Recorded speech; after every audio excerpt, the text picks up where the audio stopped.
Assalamualaikum warahmatullahi wabarakatuh. Halo semuanya, kembali lagi bersama saya. Di sini saya akan melanjutkan pembahasan tentang TKP untuk part ke-13. Untuk yang belum menonton part sebelumnya, silakan cek aja di channel YouTube ini. Oke, kita langsung saja ke contoh soal nomor 1. Silakan teman-teman mengerjakan terlebih dahulu.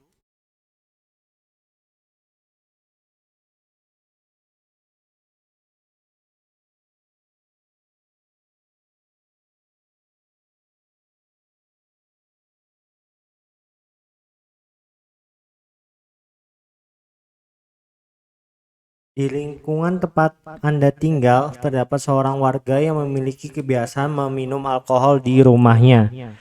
Setiap pagi, Anda sering melihat ada beberapa botol alkohol di tempat sampah di depan rumahnya. Hal ini sudah berlangsung cukup lama dan Anda mulai merasa khawatir dengan dampaknya terhadap lingkungan sekitar.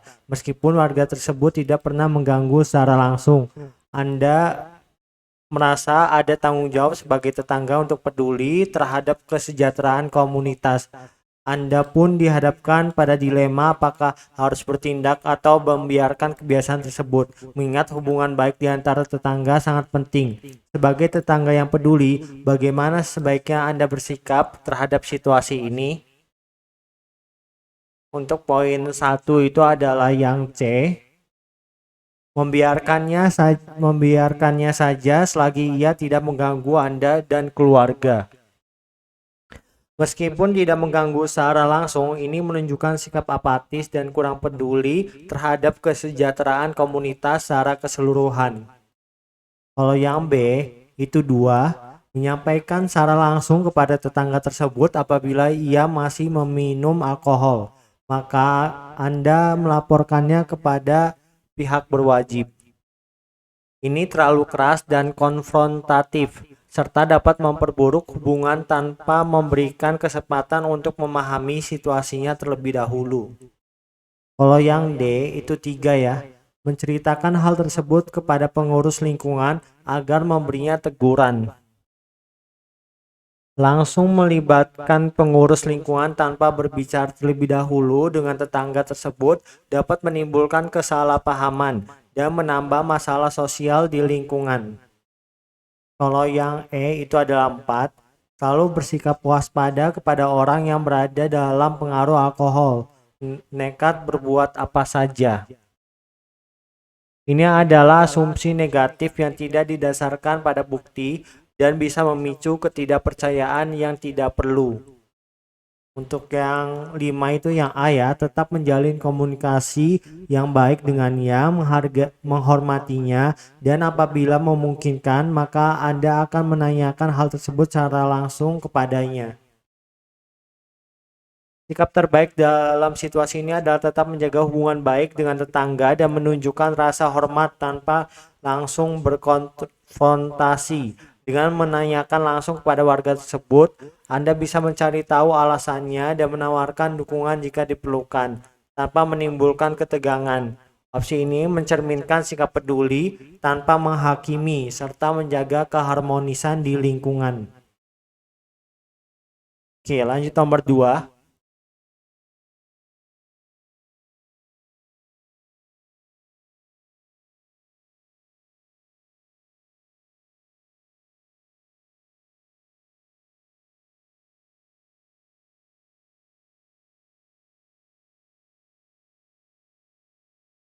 Seorang petugas pelayanan di loket puskesmas menghadapi seorang pasien yang merasa kesal karena sudah menunggu terlalu lama untuk dilayani. Pasien tersebut mulai mengeluh dengan keras di depan banyak orang dan terlihat sangat marah. Petugas tersebut kemudian mendekati pasien dan dengan sikap ramah dan meminta maaf atas ketidaknyamanan yang terjadi. Ia memberikan penjelasan bahwa keterlambatan disebabkan oleh antrian panjang serta beberapa kondisi darurat yang sedang terjadi di dalam puskesmas. Setelah itu, petugas menawarkan untuk memeriksa kembali status antrian pasien dan memberikan solusi agar pasien bisa segera dilayani dengan baik.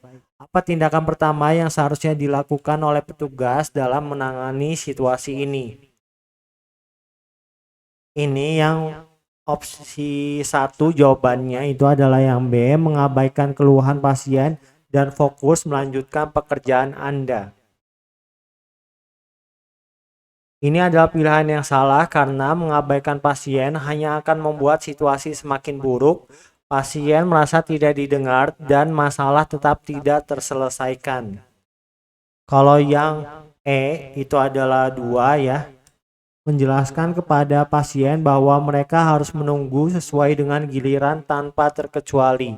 Menjelaskan aturan tanpa memberikan empati atau solusi akan membuat pasien merasa tidak dihargai. Pendekatan ini kurang sensitif terhadap keadaan pasien yang sudah frustasi.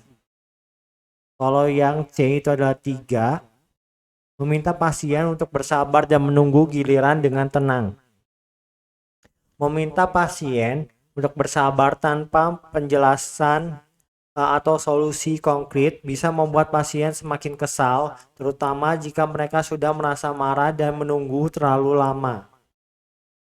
Kalau yang A itu adalah 4 ya, meminta maaf kepada pasien dan menjelaskan bahwa puskesmas sedang sangat sibuk hari ini.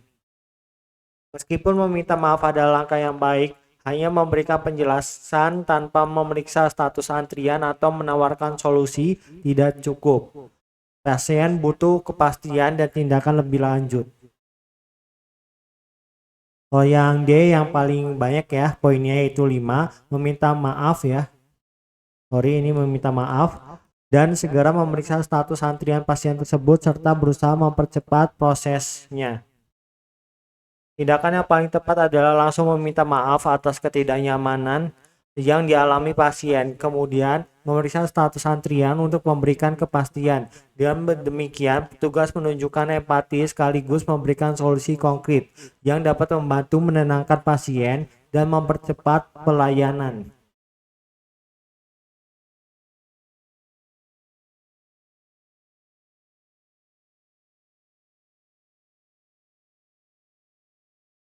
Oke, lanjut nomor 3.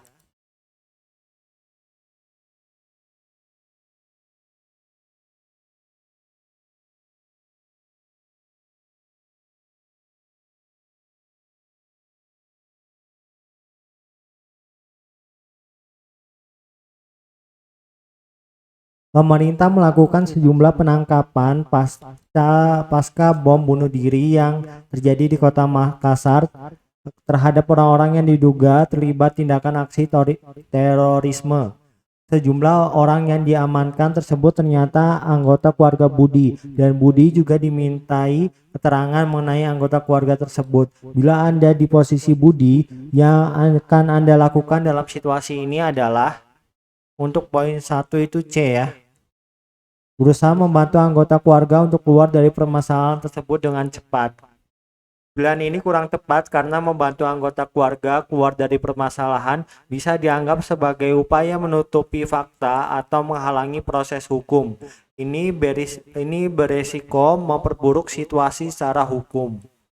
Kalau yang 2 itu adalah yang B, berusaha menjelaskan kepada pihak berwajib bahwa ia tidak terlibat dan tidak pernah berbuat aneh-aneh. Pilihan ini menunjukkan sikap defensif hanya berfokus pada membersihkan nama Budi sendiri. Meskipun penting, hal ini bisa dianggap mengabaikan tanggung jawab untuk memberikan keterangan terkait keluarga yang terlibat. Kalau yang 3 itu adalah yang E, berusaha membantu semampunya dan meminta kepada pihak berwajib agar Budi segera diadili. Pilihan ini kurang relevan karena tidak ada indikasi bahwa Budi sendiri dituduh atau terlibat dalam tindakan tersebut. Fokusnya seharusnya pada memberikan keterangan, bukan meminta protes pengadilan untuk dirinya sendiri. Kalau yang 4 adalah yang A, berusaha membantu sebisanya dan menjawab semua pertanyaan dari pihak berwajib. Ini pilihan yang baik karena Budi menunjukkan sikap kooperatif dengan pihak berwenang, namun pilihan ini kurang spesifik dalam konteks penjelasan yang tepat dan dapat dianggap samar. Kalau yang ini 5 ya, yang D. Memberikan keterangan sesuai dengan pengetahuan Anda terhadapnya apa adanya. Pilihan D yang paling tepat. Budi seharusnya memberikan keterangan yang benar dan sesuai dengan pengetahuannya. Ini membantu pihak berwenang menyelesaikan penyelidikan dengan transparan tanpa upaya menyembunyikan fakta atau melindungi pihak yang bersalah. Oke, lanjut nomor 4.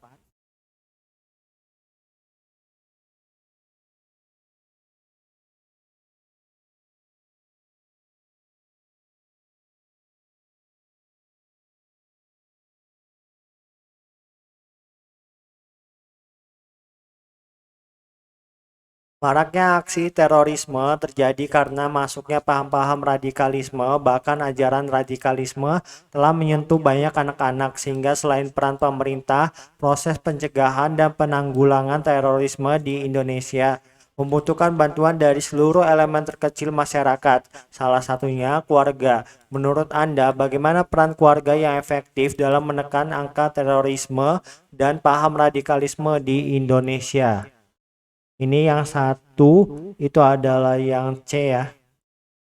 Menyaring setiap informasi yang didapatkan serta memonitor atau memantau keberadaan kelompok-kelompok tertentu yang mencurigakan.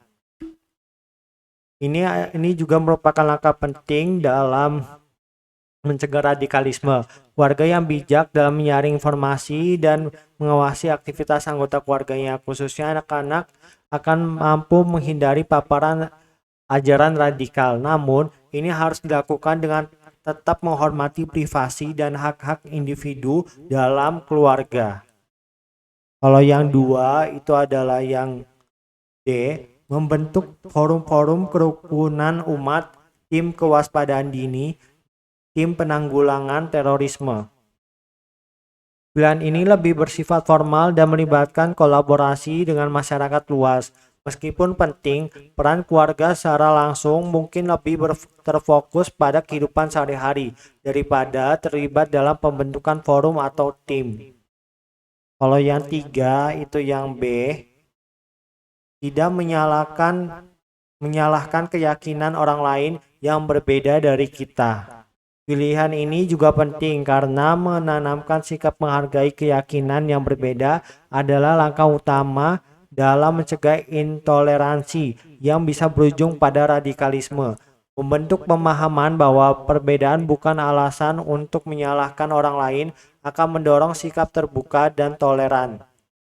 Kalau yang A itu yang 4 ya, menjadi contoh yang baik dalam menunjukkan sikap toleran. Pilihan ini tepat. Orang tua yang menunjukkan sikap toleran dalam kehidupan sehari-hari dapat menjadi teladan bagi anak-anak mereka. Ini membantu anak-anak memahami pentingnya keberagaman dan menghormati perbedaan yang menjadi fondasi untuk mencegah paham radikal. Kalau yang E adalah 5 yang paling baik ya. Pola pengasuhan yang demokratis dan toleran. Pilihan ini adalah yang paling efektif.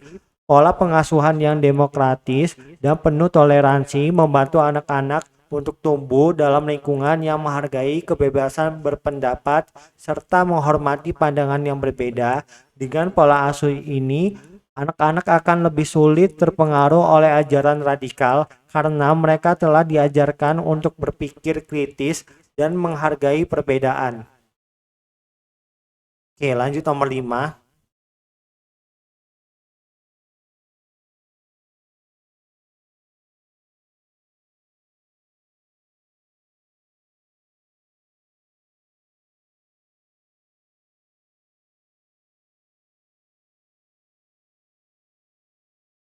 Saat sedang mengendarai motor di jalan raya yang ramai, Anda melihat seorang nenek yang kesulitan menyeberang sambil membawa banyak barang. Jalanan penuh dengan kendaraan yang berlalu lalang tanpa memberi kesempatan untuk menyeberang, dan nenek itu tampak kebingungan mencari celah di antara kendaraan yang terus melaju.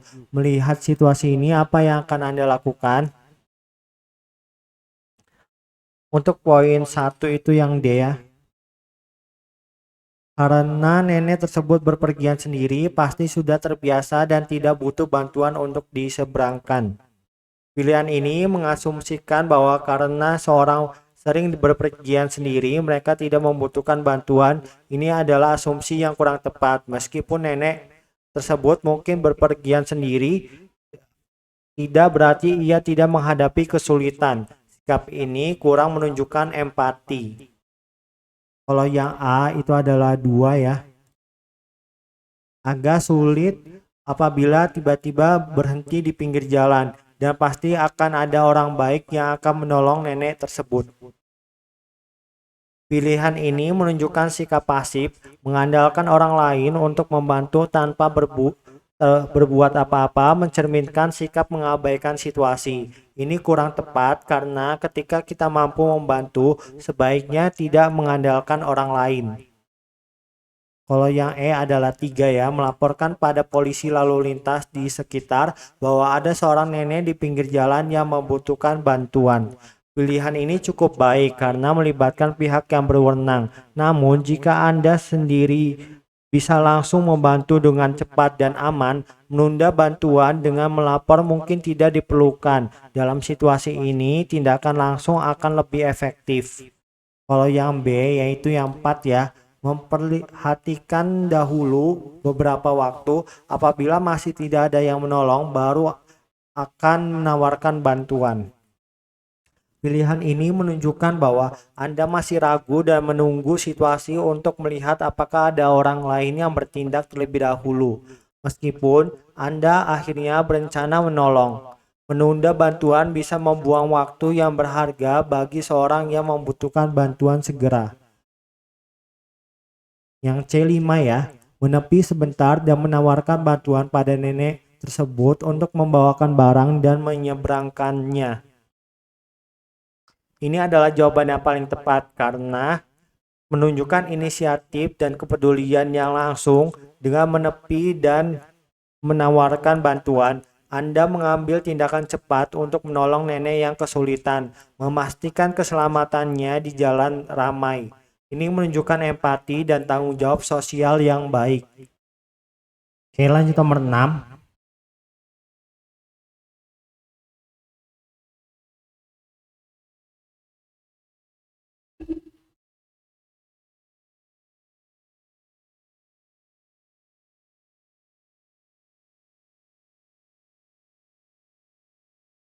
Anda telah lama bercita-cita untuk menjadi seorang sarjana dan saat ini sedang menempuh pendidikan di perguruan tinggi. Namun suatu hari orang tua Anda mengatakan bahwa mereka tidak lagi sanggup membiayai kuliah Anda karena masalah keuangan. Meskipun merasa kecewa dan khawatir tentang masa depan, Anda tahu bahwa keputusan apapun yang diambil dalam situasi ini akan sangat mempengaruhi perjalanan hidup dan cita-cita Anda.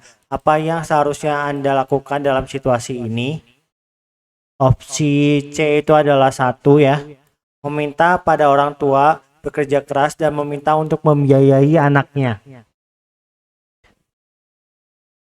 Ini adalah bukanlah solusi yang bijak karena dapat menambah beban mereka. Dalam situasi ini, mencari alternatif lain yang lebih mandiri seperti beasiswa adalah pilihan yang lebih tepat. Kalau D itu adalah 2, menawarkan pada orang tua untuk membiayai sebagian dan mencari bantuan untuk kekurangannya. Meskipun ini tampak seperti kompromi, tetap saja solusi ini akan tetap membebani orang tua secara finansial. Mencari beasiswa atau sumber pendapatan lain lebih efektif tanpa menambah tekanan pada mereka. Kalau E adalah 3, menunda masuk perguruan tinggi, bekerja sebisanya, dan menabung. Menunda pendidikan bisa membuat Anda kehilangan momentum dan mungkin menghadapi kesulitan di kemudian hari. Meskipun menabung bisa menjadi solusi jangka panjang, mencari beasiswa memungkinkan Anda untuk tetap melanjutkan pendidikan sekarang tanpa harus menunda. Kalau B adalah 4, mencari perguruan tinggi yang biayanya murah. Meskipun mencari perguruan tinggi dengan biaya yang lebih terjangkau dapat menjadi pilihan, ini mungkin tidak sesuai menjamin kualitas pendidikan yang diinginkan atau relevan dengan tujuan Anda. Lebih baik tetap di perguruan tinggi pilihan sambil mencari beasiswa. Kalau yang A ada 5 yang mencari lembaga yang mau memberi beasiswa untuk kuliah di perguruan tinggi. Ini adalah pilihan yang tepat karena ini adalah langkah yang proaktif untuk tetap melanjutkan pendidikan tanpa membebani orang tua secara finansial. Beasiswa dapat membantu menutupi biaya kuliah dan memungkinkan Anda terus meraih cita-cita menjadi sarjana. Ini juga merupakan solusi jangka panjang dan tidak mengharuskan Anda mengorbankan cita-cita atau menunda pendidikan. Oke, lanjut nomor 7.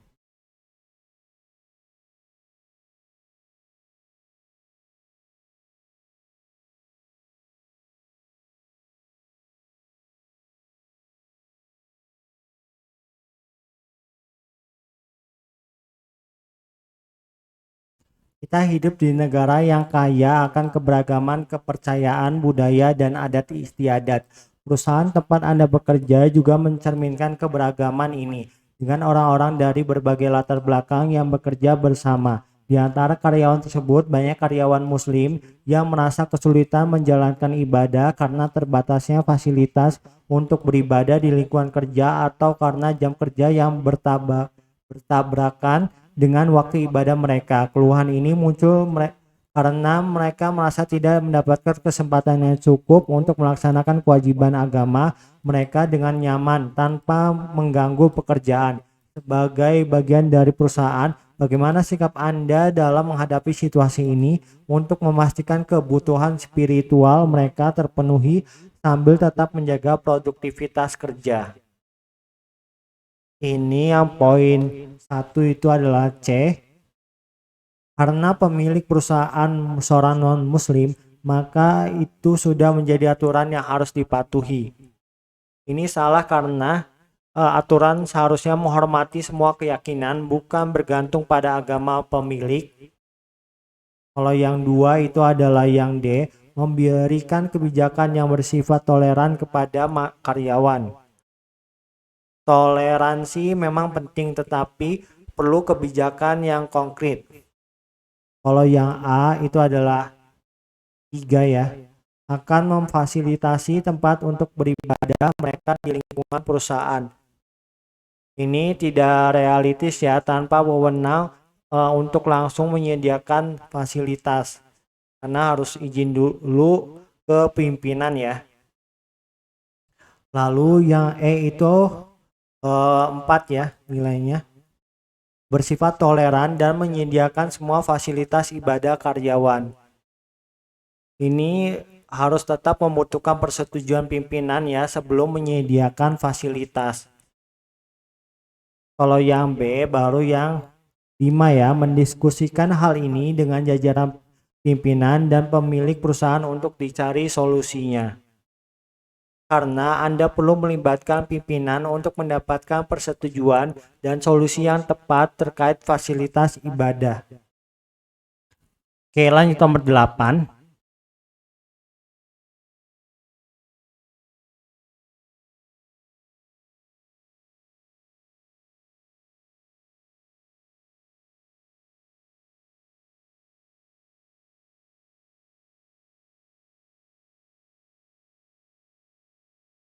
Sudah sejak lama Anda berusaha keras untuk memperbaiki kelemahan diri, mencoba berbagai cara dan pendekatan agar menjadi lebih baik dalam hal-hal tertentu. Namun, meskipun usaha tersebut terus dilakukan, Anda belum melihat hasil yang nyata. Anda mulai merasa bingung dan bertanya-tanya apakah langkah yang diambil sudah benar. Tetapi di sisi lain, Anda tetap ingin terus berusaha dan memperbaiki diri. Apa yang seharusnya Anda lakukan dalam situasi ini? Kalau D itu adalah 1, membenci diri sendiri. Ini adalah reaksi yang sangat destruktif. Hal ini tidak hanya memperburuk perasaan Anda, tetapi juga bisa menghalangi kemajuan lebih lanjut. Ini merupakan cara yang tidak sehat untuk menghadapi kelemahan.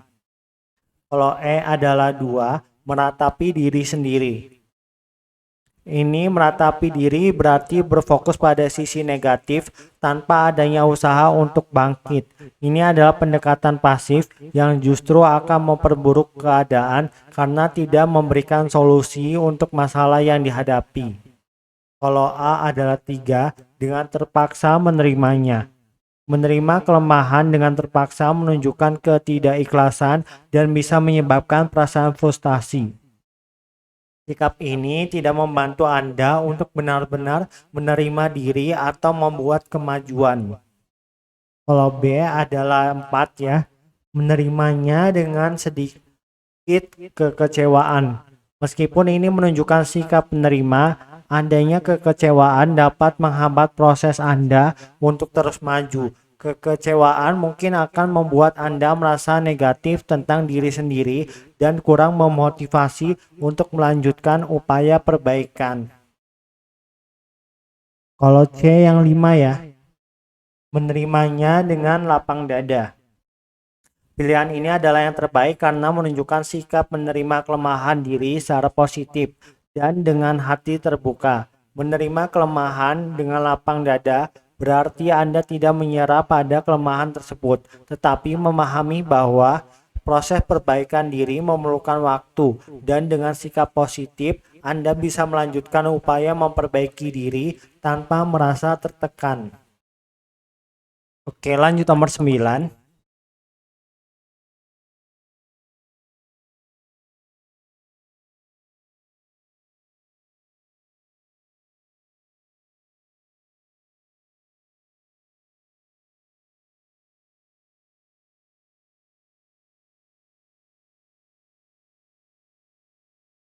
Seorang rekan kerja Anda bercerita bahwa kepala bagian A memiliki reputasi kurang baik di tempat kerjanya yang lama karena ia dianggap tidak disukai oleh banyak orang di sana. Rekan tersebut menyebutkan bahwa sikap dan perilaku kepala bagian A dulu sering sekali menimbulkan masalah dan ketidaknyamanan bagi orang-orang yang di sekitarnya. Namun sejak pindah ke tempat kerja yang baru, termasuk ke tim Anda, saat ini kepala bagian A tampak mengalami perubahan yang signifikan.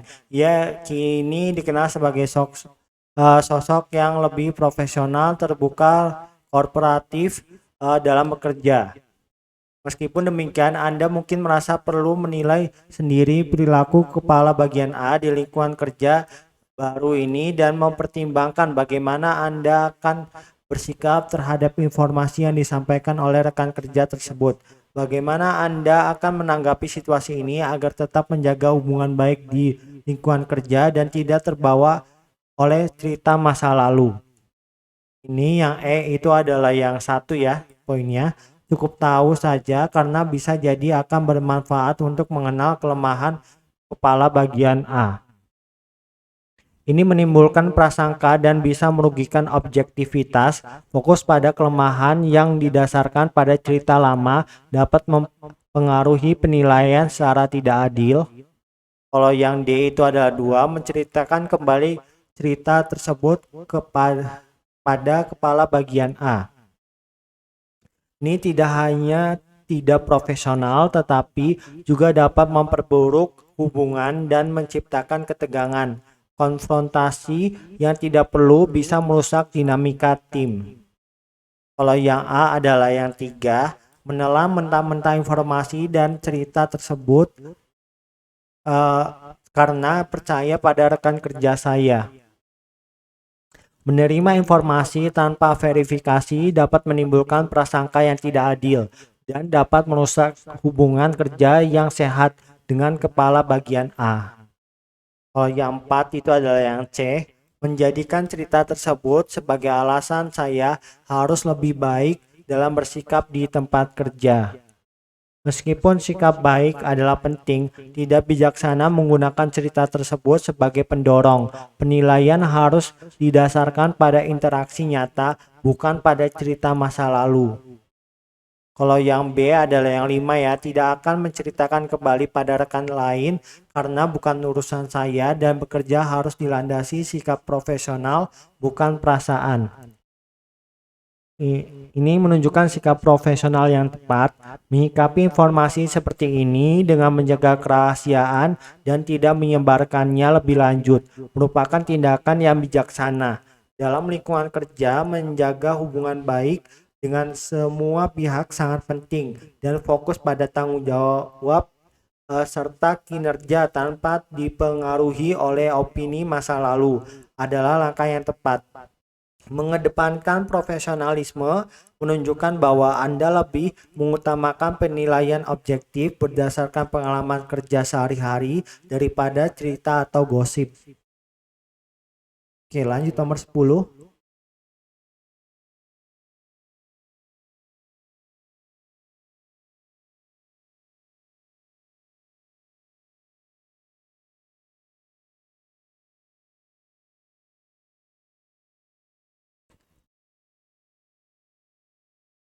Anda adalah kepala bagian keuangan di sebuah perusahaan dan seorang pegawai dari tim Anda mendatangi Anda untuk mengakui bahwa ia telah melakukan penggelapan dana anggaran sebesar belasan juta rupiah. Pegawai tersebut mengaku bersalah sebelum ada pihak lain yang menyadarinya, termasuk tim audit perusahaan, dan menyatakan niatnya untuk mengganti seluruh kerugian tersebut dalam beberapa bulan ke depan. Meski pegawai ini menunjukkan penyesalan dan itikat baik, tindakan penggelapan dana adalah pelanggaran serius terhadap integritas dan kepercayaan perusahaan. Anda berada dalam posisi yang sulit, di mana Anda harus menyeimbangkan antara profesionalisme, keadilan, dan kebijakan perusahaan dalam menghadapi situasi ini.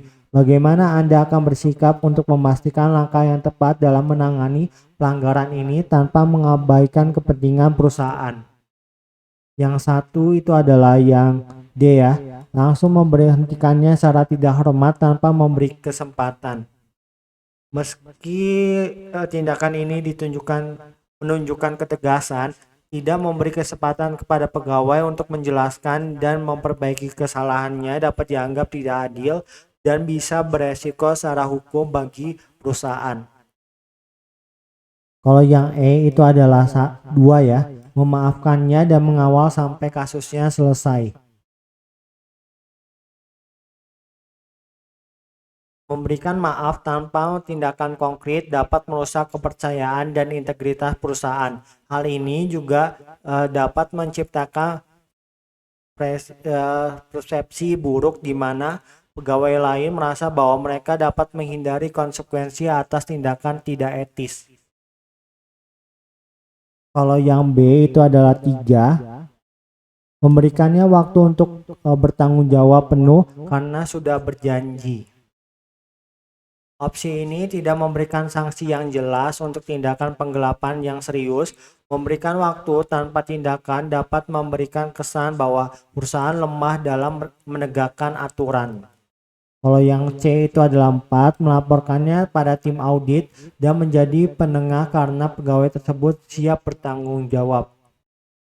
Meskipun melibatkan tim audit adalah langkah yang baik, bertindak sebagai penengah dapat merusak proses formal yang harus dilakukan. Ini dapat membuat kesan bahwa tindakan tersebut dapat dinegosiasikan, yang tidak seharusnya terjadi dalam kasus pelanggaran serius. Kalau yang A itu adalah 5 ya, melaporkannya pada tim audit dan memberi sanksi tegas dengan sesuai aturan perusahaan untuk kasus terkait. Ini adalah langkah yang paling tepat karena melibatkan tindakan transparan dan akuntabilitas. Mengingat penggelapan dana adalah pelanggaran serius, penting untuk melibatkan tim audit agar proses penanganan pelanggaran ini sesuai dengan prosedur yang ada dan menjaga integritas perusahaan. Memberikan sanksi tegas juga menunjukkan bahwa perusahaan tidak akan mentolerir tindakan yang merugikan, sekaligus melindungi reputasi dan kepercayaan stakeholders terhadap perusahaan. Oke, lanjut nomor 11.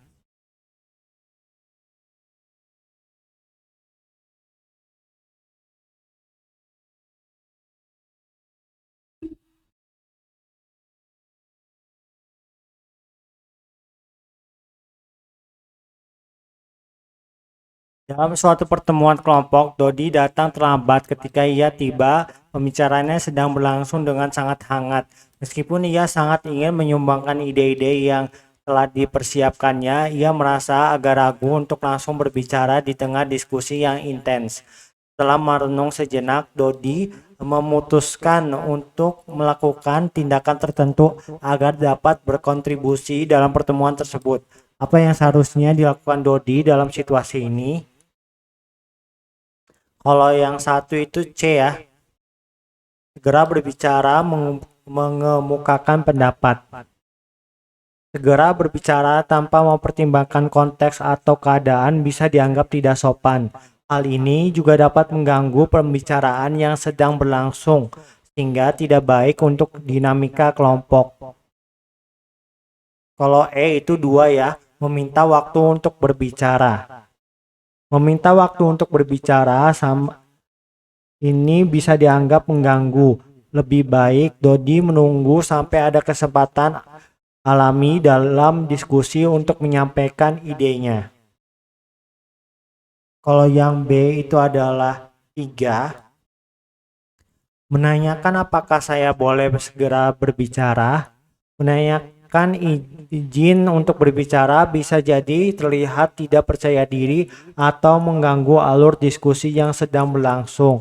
Lebih baik jika Dodi menunggu hingga ada jeda dalam pembicaraan, di mana ia bisa langsung memberikan ide tanpa harus meminta izin terlebih dahulu.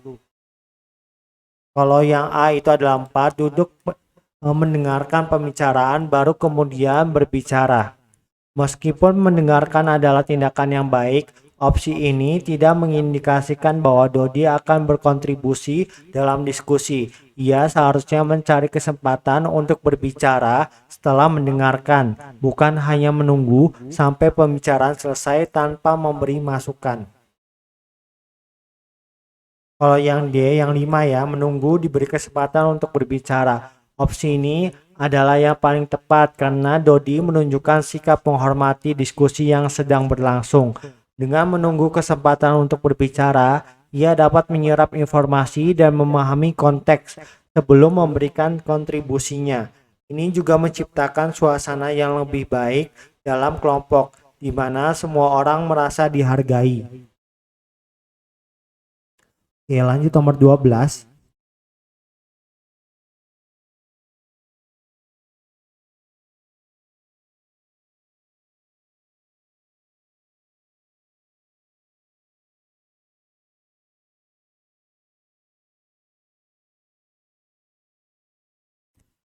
Dalam suatu rapat, Fajar mengajukan pendapatnya tentang strategi baru untuk proyek yang sedang dikerjakan. Namun, setelah menjelaskan ide-ide tersebut, ia menyadari bahwa pendapatnya tidak diterima oleh peserta lain. Meskipun merasa kecewa, Fajar tahu bahwa sikapnya dalam menghadapi situasi ini sangat penting untuk kelangsungan diskusi. Apa yang seharusnya dilakukan Fajar setelah pendapatnya tidak diterima oleh peserta lain? Kalau yang D itu adalah 1 ya, merasa jengkel terhadap kejadian itu. Ini adalah sikap yang negatif dan tidak produktif. Sikap ini dapat merusak hubungan dalam tim dan menghalangi Fajar untuk belajar dari pengalaman tersebut. Kalau yang E itu adalah 2, berusaha keras agar pendapatnya tersebut diterima. Meskipun penting untuk berupaya agar ide-ide kita diperhatikan, bersikeras agar pendapat diterima bisa berujung pada konflik dan ketegangan. Pendekatan ini tidak menciptakan ruang untuk kolaborasi dan bisa membuat peserta lain merasa tertekan. Kalau yang A adalah 3, menerima pendapat orang lain dengan berat hati. Meskipun menerima pendapat orang lain adalah langkah yang baik, melakukannya dengan berat hati menunjukkan ketidakikhlasan. Sikap ini dapat menciptakan ketegangan dalam kelompok dan tidak membantu menciptakan lingkungan diskusi yang konstruktif. Kalau yang B itu adalah 4, berusaha menghargai pendapat orang lain. Menghargai pendapat orang lain adalah hal yang baik, tetapi jika tidak diiringi dengan sikap terbuka dan lapang dada, Fajar mungkin tetap merasa kesal atau frustasi. Ini lebih berkaitan dengan toleransi daripada penerimaan yang tulus. Kalau yang C adalah 5, berlapang dada menerima perbedaan itu. Opsi ini adalah yang paling tepat karena menunjukkan sikap yang positif dalam menghadapi situasi yang sulit. Fajar dapat memahami bahwa perbedaan pendapat adalah hal yang wajar dalam diskusi kelompok. Dengan bersikap berlapang dada, ia dapat menjaga hubungan baik dengan peserta lain dan membuka diri untuk mendengarkan ide-ide yang berbeda yang pada gilirannya dapat meningkatkan kolaborasi dalam proyek. Oke, lanjut nomor 13.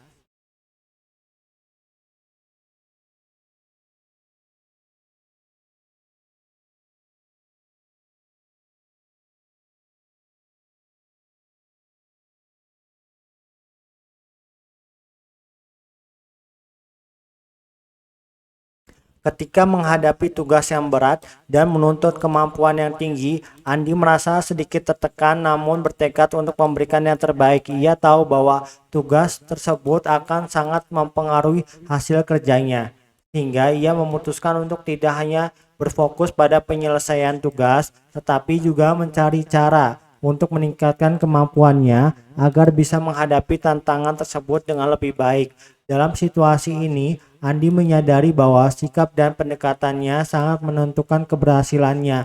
Apa yang seharusnya dilakukan Andi untuk mengatasi tugas yang berat dan menuntut kemampuan tinggi?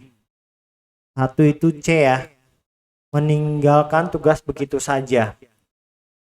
Meninggalkan tugas bukanlah solusi yang baik. Tindakan ini menunjukkan ketidakbertanggungjawaban dan dapat berakibat buruk bagi hasil kerjanya serta reputasinya. Andi harus tetap menghadapi tugas tersebut. Kalau yang D itu adalah 2, berhenti untuk mencari selingan kegiatan.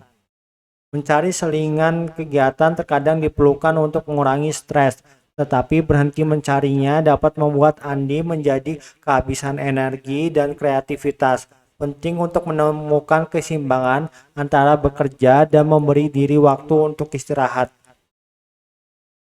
Kalau yang E adalah 3, berusaha mencari bantuan orang lain. Mencari bantuan orang lain adalah pilihan yang baik, tetapi tidak selalu menjadi pilihan pertama. Dalam situasi ini, Andi harus terlebih dahulu mencoba untuk mencari cara penyelesaian yang efisien. Setelah itu, jika masih merasa kesulitan, dia bisa mencari bantuan dari orang lain. Kalau yang A adalah 4, berusaha sedikit demi sedikit untuk menyelesaikan walau memakan waktu yang panjang. Meskipun menyelesaikan tugas sedikit demi sedikit bisa menjadi strategi yang baik, jika waktu yang tersedia terbatas, cara ini mungkin tidak efisien. Andi perlu memastikan bahwa ia tidak lambat, tetapi juga mencari cara yang lebih cepat nih dan efektif untuk mencapai tujuan. Yang B adalah 5 ya, berusaha mencari cara penyelesaian yang tidak membutuhkan banyak waktu. Ini adalah opsi yang paling tepat karena Andi mencari solusi yang efisien untuk menyelesaikan tugasnya. Dengan mencari cara yang tidak memakan banyak waktu, Andi dapat mengelola beban kerjanya dengan lebih baik dan tetap fokus pada hasil yang berkualitas. Ini menunjukkan bahwa dia memiliki pendekatan proaktif untuk menyelesaikan tugasnya tanpa mengorbankan kualitas. Oke, lanjut nomor 14.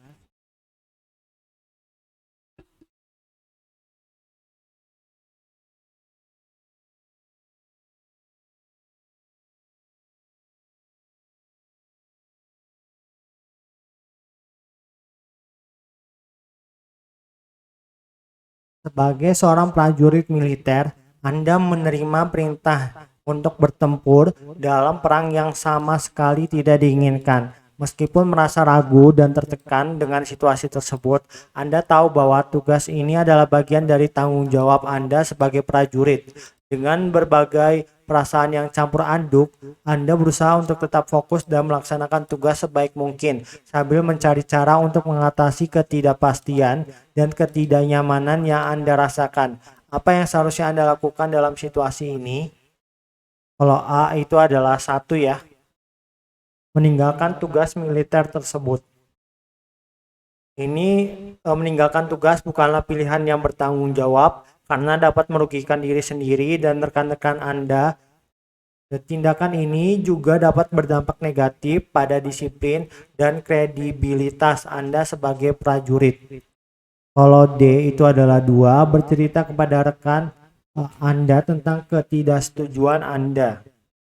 Meskipun bercerita kepada rekan dapat membantu meringankan beban emosional, fokus utama Anda tetap pada pelaksanaan tugas. Jika diskusi ini berpotensi mengganggu misi, maka sebaiknya dilakukan dengan hati-hati. Kalau C adalah 3 ya, melakukan tugas tersebut meskipun secara pribadi Anda merasa ragu. Meskipun Anda dapat melaksanakan tugas, tidak ada kejelasan tentang bagaimana perasaan Anda terhadap situasi tersebut. Mengabaikan perasaan pribadi dapat menyebabkan ketegangan mental dan emosional yang tidak ideal dalam situasi perang. Kalau E adalah 4 ya, tidak berkomentar apapun dan hanya menyimpan ketidaksetujuan tersebut dalam hati. Menyimpan ketidakpuasan dalam hati tanpa mengekspresikannya dapat menyebabkan stres dan perasaan tertekan yang berkepanjangan. Hal ini juga menghalangi komunikasi yang sehat dan pengelolaan emosi yang baik dalam lingkungan kerja. Kalau B itu 5 ya, mengungkapkan ketidaksetujuan Anda tetapi terus melaksanakan tugas Anda. Opsi ini adalah yang paling tepat karena Anda tetap dapat mengekspresikan perasaan Anda dengan jujur tanpa mengabaikan tanggung jawab sebagai prajurit. Ini menunjukkan sikap profesional yang seimbang, di mana Anda berani menyuarakan pendapat namun tetap melaksanakan tugas yang diberikan. Hal ini bisa membantu menciptakan diskusi yang konstruktif dalam situasi sulit. Oke, untuk nomor 15 silakan teman-teman jawab di kolom komentar ya. Oke, sekian dulu video kali ini. Semoga bermanfaat ya bagi teman-teman. Ditunggu saja part-part selanjutnya. Oke, terima kasih.